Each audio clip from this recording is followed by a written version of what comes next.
ചെകുത്താൻ 36. എടി ലച്ചു, നിന്റെ ദേവേട്ടൻ എങ്ങനെയാ? നല്ല റൊമാൻറ്റിക് ആണോ? നിങ്ങളുടെ ഫസ്റ്റ് കിസ്സിങ് എങ്ങനെയായിരുന്നു? നന്ദുവിൻ്റെ ചോദ്യം കേട്ട ലച്ചു അവളെ കണ്ണു മിഴിച്ചു നോക്കി. നീ എന്തിനാടി എന്നെ ഇങ്ങനെ നോക്കി പേടിപ്പിക്കുന്നത്? നിങ്ങൾ ഭാര്യയും ഭർത്താവുമല്ലേ? ഉറപ്പായിട്ടും കിസ്സിങ് ഒക്കെ കഴിഞ്ഞു കാണും. നീ പറ. അയ്യേ, എൻ്റെ നന്ദു, നീ എന്തൊക്കെയായി പറയുന്നത്? അങ്ങനെയൊന്നുമില്ല. എന്നെ ഇഷ്ടമാണ്. എന്നോട് ചിരിക്കാറുണ്ട്. ആഹാരമൊക്കെ കഴിക്കുമ്പോൾ കൂടുതൽ കഴിക്കാൻ പറയാറുണ്ട്. പിന്നെ എങ്ങോട്ടെങ്കിലും പോകുമ്പോൾ എന്നോട് യാത്രയും ചോദിക്കാറുണ്ട്. ഇന്ന് തന്നെ ഗൾഫിൽ നിന്ന് വന്നപ്പോൾ എനിക്കിഷ്ടമുള്ള മുട്ടായിയൊക്കെ കൊണ്ടു തന്നു. സന്തോഷത്തിൽ പറയുകയാണ് ലച്ചു. നീ ഇതെന്തു വാടി ഈ പറയുന്നത്? എടി, നീ അയാളുടെ ഭാര്യയാണ്. ശരിക്കും പറഞ്ഞാൽ അയാൾക്കൊരുമിച്ച് റൂം ഷെയർ ചെയ്യേണ്ടതാണ്. എന്നിട്ട് അതൊന്നിനും നിൽക്കാതെ അവൾ അയാളെ നോക്കി ചിരിച്ച് മിഠായി തിന്നുകൊണ്ടിരിക്കുന്നു. അതെങ്ങനെ? നിനക്കോ വിവരമില്ല? എന്നാൽ ഈ വീട്ടിൽ പ്രായമുള്ള ആൾക്കാരില്ലേ? അവരെങ്കിലും ഒന്ന് ചിന്തിക്കണ്ടേ? അവർക്കും ബോധമില്ല. ഇനിയിപ്പോൾ ഞാൻ ഇടപെട്ടാലേ ശരിയാകൂ. ദേവാ, എന്താണ് നിന്റെയും ലച്ചുവിൻ്റെയും ഉദ്ദേശം? ഇങ്ങനെ അങ്ങോട്ടും ഇങ്ങോട്ടും നോക്കി ചിരിച്ചും മിഠായി മേടിച്ചു കൊടുത്ത് നിർത്താനാണോ നീ അവളെ കല്യാണം കഴിച്ച് ഭാര്യയാക്കിയത്? അന്ന് തന്നെ ലച്ചു നിന്റെ മുറിയിൽ നിന്ന് നാണത്തോടെ ഇറങ്ങിപ്പോകുന്നത് കണ്ടപ്പോൾ ഞാൻ എന്തൊക്കെ പ്രതീക്ഷിച്ചു. ഈ മുറ്റത്തുകൂടി ഓടിച്ചാടി നടക്കുന്ന ഒരു കൊച്ചു ദേവൻ, അല്ലെങ്കിൽ ഒരു കൊച്ചു ലച്ചു, എല്ലാം ഞാൻ സ്വപ്നം കണ്ടു. നീ അതെല്ലാം വെള്ളത്തിലാക്കിയല്ലോ. ദേവന്റെ മുന്നിൽ നിന്ന് ഹരി കത്തിക്കയറുകയാണ്. അവന്റെ അവസാന ഡയലോഗിൽ ദേവൻ അവനെ രൂക്ഷമായി ഒന്ന് നോക്കി. ദേഷ്യത്തിലാണ് എങ്കിലും ഒന്ന് നിയന്ത്രിച്ചുകൊണ്ട് അവൻ ഹരിയോട് പറഞ്ഞു, എടാ, ഞങ്ങളുടെ വിവാഹം, അത് നടന്ന സാഹചര്യം നിങ്ങൾക്ക് എല്ലാവർക്കും അറിയാം. അവളെ ഞാൻ ബലമായി വിവാഹം കഴിച്ചതാണ്. അതുകൊണ്ട് തന്നെ അവളുടെ മനസ്സിലുള്ള ഫീലിങ്സ് എന്താണെന്ന് എനിക്ക് കൃത്യമായിട്ട് അറിയില്ല. എന്നെ കാണുമ്പോൾ പേടിച്ച് വിറച്ചായിരുന്നു ആദ്യമൊക്കെ നിന്നിരുന്നത്. എൻ്റെ മുഖത്തേക്ക് പോലും അവൾ നോക്കില്ലായിരുന്നു. പോരാത്തതിന് ഞങ്ങൾ തമ്മിൽ ഏതാണ്ട് 10 വയസ്സിൻ്റെ പ്രായവ്യത്യാസവുമുണ്ട്. അവൾ തീരെ ചെറിയൊരു കുട്ടിയാണ്. ആ ഒരു ഈഗോ എൻ്റെ മനസ്സിലുണ്ട്. അതുകൊണ്ട് തന്നെ അവളോട് അടുക്കാൻ ശ്രമിക്കുമ്പോൾ എന്തോ ഒന്ന് പുറകിലേക്ക് വലിക്കുന്നത് പോലെ. അത്രയും പറഞ്ഞുകൊണ്ട് ദേവൻ ഫ്രഷ് ആകാനായി ബാത്റൂമിലേക്ക് കയറി. അടുത്ത നിമിഷം തന്നെ ഹരി ഇക്കാര്യം നന്ദുവിനെ അറിയിച്ചു. സോറി ദേവേട്ടാ, എനിക്ക് ഭയങ്കരമായിട്ട് വിശന്നു. അച്ഛനാ എന്നോട് പറഞ്ഞത് എല്ലാവരും നോക്കിയിരിക്കേണ്ട, മോൾക്ക് വിശക്കുന്നെങ്കിൽ കഴിച്ചോളാൻ. അതാ ഞാൻ നിങ്ങളൊക്കെ വരുന്നതിന് മുൻപേ തന്നെ കഴിച്ചു തുടങ്ങിയത്. അവൾ പറയുന്നത് കേട്ട് ചിരിയോടെ അവളുടെ അടുത്തേക്ക് ഇരിക്കാൻ വന്ന ലച്ചുവിനെ അവൾ രൂക്ഷമായി നോക്കി. നീ ഇതെങ്ങോട്ടാടി ഇരിക്കാൻ വരുന്നത്? പോയി നിന്റെ ഭർത്താവിൻ്റെ അടുത്ത് ഇരിക്കടി. എൻ്റെ അടുത്ത് എൻ്റെ ശങ്കു ഇരുന്നാൽ മതി. ശങ്കു, ബാടാ, നീ ഇവിടെ വന്നിരിക്ക്. കേൾക്കേണ്ട താമസം അവൻ ഓടിച്ചെന്ന് നന്ദുവിൻ്റെ അടുത്തിരുന്നു.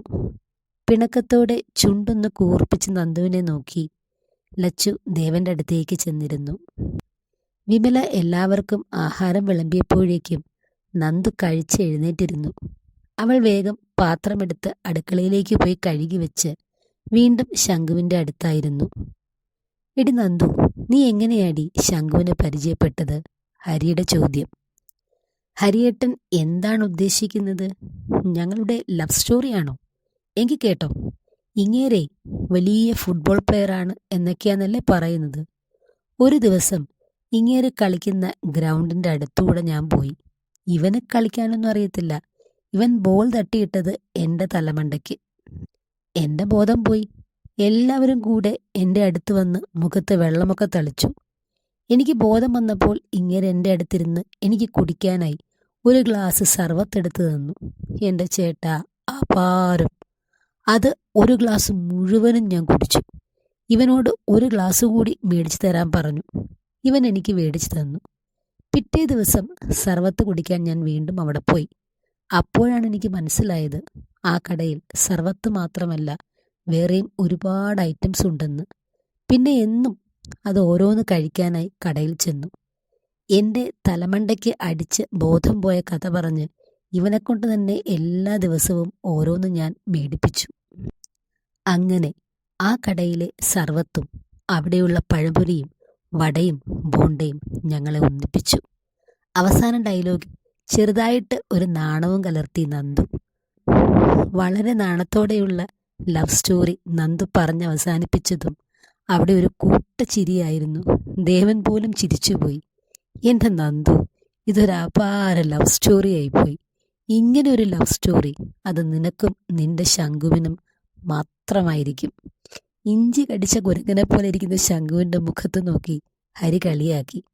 അതെന്താ ഹരിയേട്ടാ, ഞങ്ങളുടെ ലവ് സ്റ്റോറി വെറൈറ്റി അല്ലേ? പിന്നെ ഭയങ്കര വെറൈറ്റി.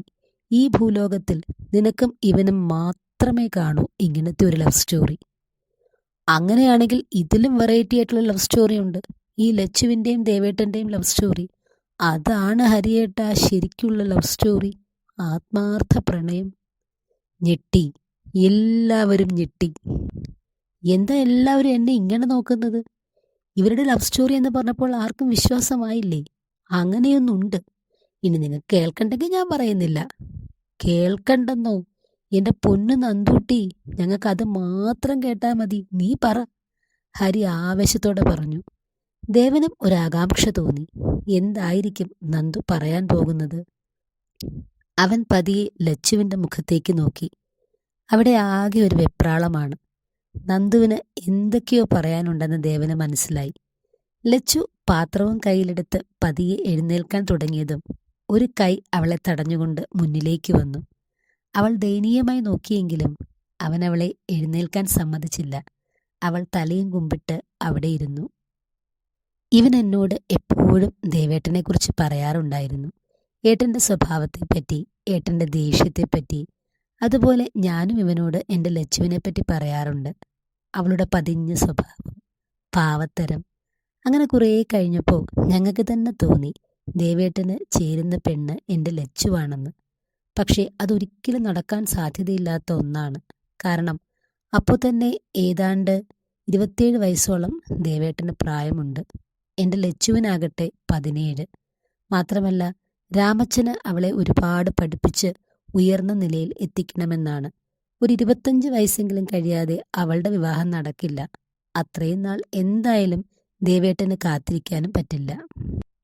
പക്ഷെ എന്നിട്ടും എൻ്റെയും ശംഖുവിൻ്റെയും ഉള്ളിൽ ദേവേട്ടനും ലച്ചുവും അവരുടെ വിവാഹവും ഒരു വലിയ സ്വപ്നം തന്നെയായിരുന്നു.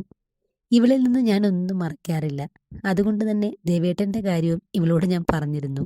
ആദ്യമൊക്കെ ഇവളത് ചുമ്മാ ചിരിച്ചു തള്ളി. അങ്ങനെ ഒരു ദിവസം ഞാൻ അവളോട് എൻ്റെ ഫോണിൽ ദേവേട്ടൻ്റെ ഫോട്ടോ ഉണ്ട്, നിനക്ക് കാണണോ എന്ന് ചോദിച്ചു. ഞാൻ പ്രതീക്ഷിച്ച പോലെ പെട്ടെന്ന് തന്നെ അവൾ മറുപടി പറഞ്ഞു, വേണ്ട എന്ന്.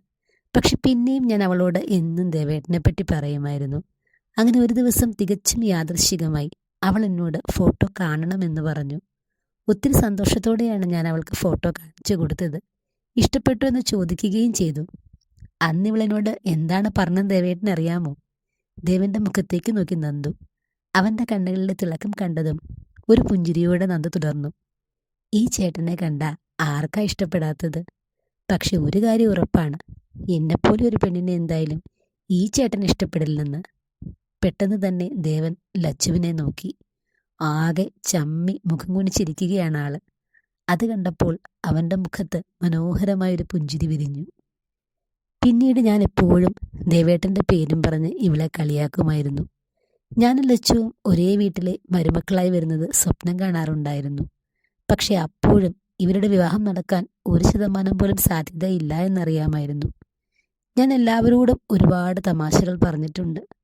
പക്ഷെ ഇനി ഞാൻ പറയുന്നത് എല്ലാവരും ശ്രദ്ധിച്ച് കേൾക്കണം. ഇതിൽ അല്പം പോലും കള്ളത്തരമോ എൻ്റേതായ കൂട്ടിച്ചേർക്കലുകളോ ഇല്ല.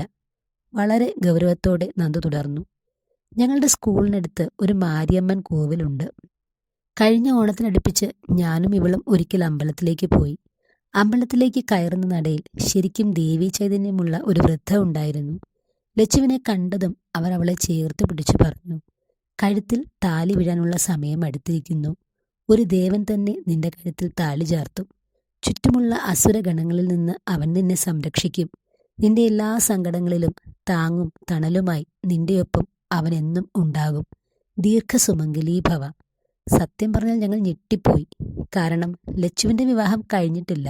അവൾ ചെറിയ കുട്ടിയാണ്. അവളുടെ മുഖത്ത് നോക്കി അത്തരത്തിലുള്ള സംസാരവും അവസാനം അവളെ അനുഗ്രഹിച്ചുകൊണ്ടുള്ള വാക്കുകളും ശരിക്കും ഞങ്ങൾക്ക് അത്ഭുതം തോന്നി. ലച്ചുവിൻ്റെ വിവാഹം ഉടനെ നടക്കുമെന്നാണ് അവർ പറഞ്ഞത്. അവൾക്ക് ചുറ്റും അസുരഗണങ്ങൾ ഉണ്ട് എന്ന് അവർ പറഞ്ഞതിൽ ഞങ്ങൾക്ക് സംശയം തോന്നി. കാരണം ആ സമയത്ത് ഞങ്ങളുടെ അറിവിൽ രാമച്ചനോ ലച്ചുവിനോ ശത്രുക്കൾ ആരുമില്ലായിരുന്നു. പക്ഷേ എങ്കിലും ആ വൃദ്ധയുടെ വാക്കുകൾ ഞങ്ങൾക്ക് തള്ളിക്കളയാൻ പറ്റിയില്ല. ഞങ്ങൾ രണ്ടുപേരും ശരിക്കും ടെൻഷൻ അടിച്ചു. ലച്ചു, എന്തോ കുഴപ്പമുണ്ടെന്ന് തോന്നുന്നു. നിന്റെ വിവാഹം ഉടനെ നടക്കുമെന്നവർ പറയണമെങ്കിൽ അതിലെന്തോ കാര്യമുള്ളതുപോലെ. അങ്ങനെയാണെങ്കിൽ നിനക്ക് ഏറ്റവും നല്ലത് ദേവേട്ടൻ്റെ ഭാര്യയാകുന്നത് തന്നെയായിരിക്കും. വൃദ്ധയുടെ വാക്കുകൾ കേട്ട് അവളും വല്ലാതെ പരിഭ്രമിച്ചിരുന്നു. ശരിക്കും പറഞ്ഞാൽ എന്തുകൊണ്ടാണെന്ന് എനിക്കും ലച്ചുവിനും ഇപ്പോഴും അറിയില്ല. അന്ന് ആ അമ്പലത്തിൽ വെച്ച് ലച്ചുവിൻ്റെയും ദേവേട്ടൻ്റെയും പേരിൽ സ്വയംവരാർച്ചന നടത്തി. ശംഖുവിന് ഓർമ്മ കാണും. ഞാൻ ഒരിക്കൽ നിന്നെ വിളിച്ച് ദേവേട്ടൻ്റെ നക്ഷത്രം ചോദിച്ചത്. അങ്ങനെ പൂരം നക്ഷത്രത്തിലുള്ള ദേവേട്ടൻ്റെയും മകം നക്ഷത്രത്തിലുള്ള ലച്ചുവിൻ്റെയും പേരിൽ ആ മാരിയമ്മൻ കോവിലിൽ ഞങ്ങൾ സ്വയംവരാർച്ചന നടത്തി. ഞാൻ ഇപ്പോഴും വിശ്വസിക്കുന്നത് ആ മാരിയമ്മൻ കോവിലിലെ ദേവി തന്നെയാണ് ലച്ചുവിനെയും ദേവേട്ടനെയും ഒന്നിപ്പിച്ചതെന്നാണ്. ശരിക്കും പറഞ്ഞാൽ നിങ്ങളുടെ പ്രണയം, അതിന് കാവൽ നിന്നത് ഈശ്വരന്മാർ തന്നെയാണ്, ഒരുപക്ഷെ നിങ്ങൾ പോലും അറിയാതെ. നന്ദു പറഞ്ഞു നിർത്തിയതും കുറച്ചു നിമിഷത്തേക്ക് അവിടം നിശബ്ദമായിരുന്നു. നന്ദു, നീ പറഞ്ഞത് ശരിക്കും സത്യമാണ്. ലച്ചുവിൻ്റെയും ദേവൻ്റെയും പ്രണയം അത് മറ്റെല്ലാവരിൽ നിന്നും വ്യത്യസ്തമായത് തന്നെയാണ്. നിറഞ്ഞ മനസ്സോടെ ഹരി പറഞ്ഞു. പ്രണയത്തിൻ്റെ കഥയെല്ലാം കഴിഞ്ഞു. ഇനി നമ്മൾ പ്രാക്ടിക്കലായിട്ട് വേണം ചിന്തിക്കാൻ. നിയമപരമായി ലച്ചു ദേവേട്ടൻ്റെ ഭാര്യയാണെങ്കിലും അഗ്നിയെ സാക്ഷിയാക്കി അവളുടെ കഴുത്തിൽ ഒരു താലി ദേവേട്ടൻ ഇതുവരെ ചാർത്തിയിട്ടില്ല. അത് ഉടനെ നടക്കണം. ആ താലിക്കാണ് എൻ്റെ ലച്ചുവിനെ അസുരഗണങ്ങളിൽ നിന്ന് രക്ഷിക്കാൻ പറ്റുന്നത്. നന്ദു പറഞ്ഞു. മോള് പറഞ്ഞതാണ് ശരി. അതിനെക്കുറിച്ച് നമ്മളാരും ഇതുവരെ ചിന്തിച്ചില്ല. നാളെ തന്നെ ഞാൻ നമ്മുടെ ജൂൾസിൻ്റെ അടുത്ത് ചെന്ന് നല്ലൊരു മുഹൂർത്തം കുറിക്കാം. വലിയ ആർഭാടമായിട്ടൊന്നും വേണ്ട. കുടുംബക്ഷേത്രത്തിൽ വെച്ച് പരദേവതകളെ സാക്ഷിയാക്കി താലികെട്ട്, അത്രയും മതി, വേണു പറഞ്ഞു. എന്നാൽ ഇപ്പോഴും തലകുനിച്ചിരിക്കുകയാണ് ലച്ചു. അവളുടെ കണ്ണുകൾ നിറഞ്ഞ് പെയ്യുന്നുണ്ട്. അത് കണ്ടതും എല്ലാവർക്കും ടെൻഷനായി. ദേവന്റെ മുഖത്ത് ഗൗരവം നിറഞ്ഞു. പതിയെ ഗൗരവം ദേഷ്യത്തിലേക്ക് വഴിമാറി. പെട്ടെന്ന് തന്നെ നന്ദു ഓടി ലച്ചുവിൻ്റെ അടുത്തേക്ക് ചെന്നു. മോളെ ലച്ചു, എന്താടി ഇത്? എന്തിനായി കണ്ണ് നിറയുന്നത്? നന്ദു ചോദിച്ചതും അവളൊരു പൊട്ടിക്കരച്ചിലോടെ നന്ദുവിനെ കെട്ടിപ്പിടിച്ചു. എന്താടി, എന്താ പ്രശ്നം? നിനക്ക് കല്യാണത്തിന് ഇഷ്ടമല്ലേ? എന്തായാലും നീ പറ, നന്ദു അവളോട് ചോദിച്ചു. എൻ്റെ അമ്മ, അച്ഛൻ, എനിക്ക് അവരെ ഓർമ്മ വന്നു. അവളുടെ വാക്കുകൾ അവിടെയുള്ള എല്ലാവരുടെയും കണ്ണ് നിറച്ചു. അപ്പോഴേക്കും വേണു എഴുന്നേറ്റ് ലച്ചുവിൻ്റെ അടുത്തേക്ക് ചെന്നു. അവളെ ചേർത്ത് പിടിച്ചു. എൻ്റെ മോളാണ് നീ, നിന്റെ അച്ഛനാണ് ഞാൻ. അച്ഛനും അമ്മയും നഷ്ടപ്പെട്ടു തോർത്ത് എൻ്റെ കുഞ്ഞ് ഇനി വിഷമിക്കരുത്. വേണു അവളെ ചേർത്ത് പിടിച്ചതും അവൾ പൊട്ടിക്കരഞ്ഞു. പതുക്കെ പതുക്കെ അവളുടെ കരച്ചിലുകൾ ചെറിയ തേങ്ങലുകളായി മാറി. എൻ്റെ ദേവൻ്റെ ഭാര്യയായി, അവൻ്റെ താലി സ്വീകരിച്ച് എന്നേക്കുമായി ഈ വീട്ടിൽ എൻ്റെ മോളായി കഴിയാൻ നിനക്കിഷ്ടമാണോ? പതിയെ അവളുടെ താടിയിൽ പിടിച്ച് മുഖമൊന്നുയർത്തിക്കൊണ്ട് വേണു ചോദിച്ചു. അവൾ അതേ എന്ന രീതിയിൽ തലയനക്കി. അത് കണ്ടതും എല്ലാവരുടെയും മുഖത്ത് സന്തോഷം നിറഞ്ഞു. തുടരും.